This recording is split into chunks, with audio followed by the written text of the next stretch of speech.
today things are looking good. So we are going to be going over for the clinic number 2, putting. So I see we have a few different putters. We've got a couple long putters, we have a couple shorter putters.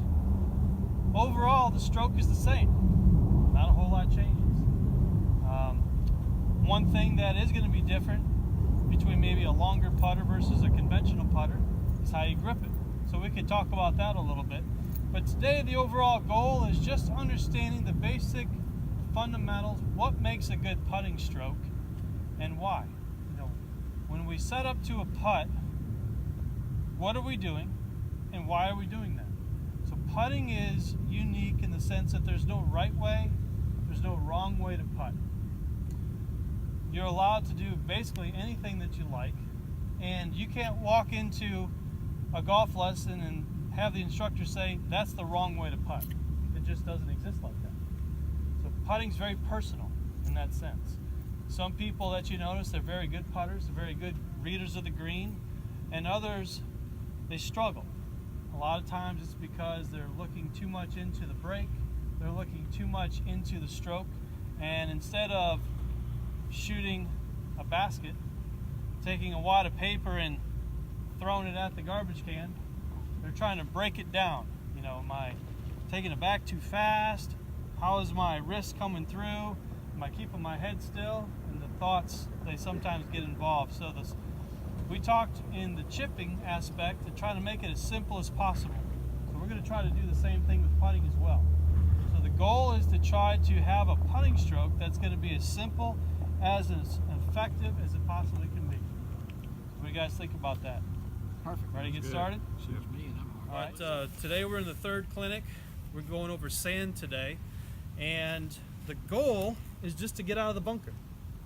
And the great thing is the technology that they have, the way golf clubs are designed these days, we have the ability to just let the club do a lot of the work for us. So Jack, you had a great question. What do I use? Do I use a sand wedge? Do I use a lob wedge? What's the difference in the loft? What's the difference in the lie? Those are very important questions, not only when it pertains to the golf course, but also, especially when you're in the bunker.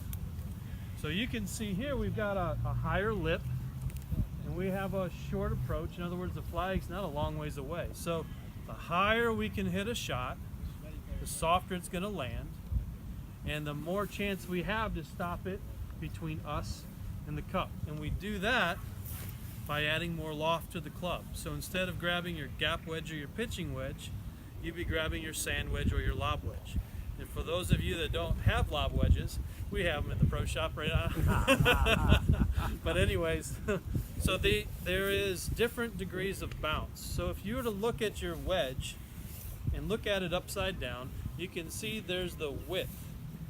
And if you were to look at different wedges, this width changes. What they call that is bounce. It's just basically the flat bottom of your wedge. You also have the angle, that's the loft. So the more loft that you have, the higher the ball is going to go. The more bounce that you have at the bottom, that's going to allow the club to bounce through the sand. So let me give you an illustration of what that's like. So this leading edge right here, this sharp edge, can be used to your advantage in different situations. So if I were to actually turn this in just a little bit and let the club move, you see how it digs all by itself. So if you have an embedded ball, a fried egg, that's a great way to get the club underneath the ball and pop it out.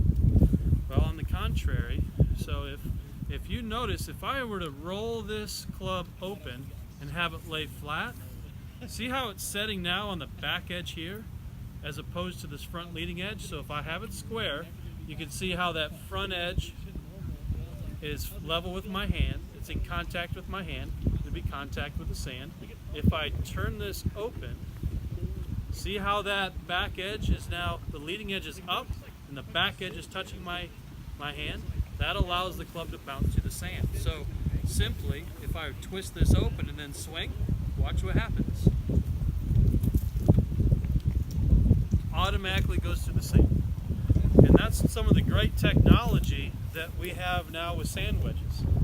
So simply put, all you need to do, stand up to the shot don't have the face square, you want to turn, you want to twist the blade open.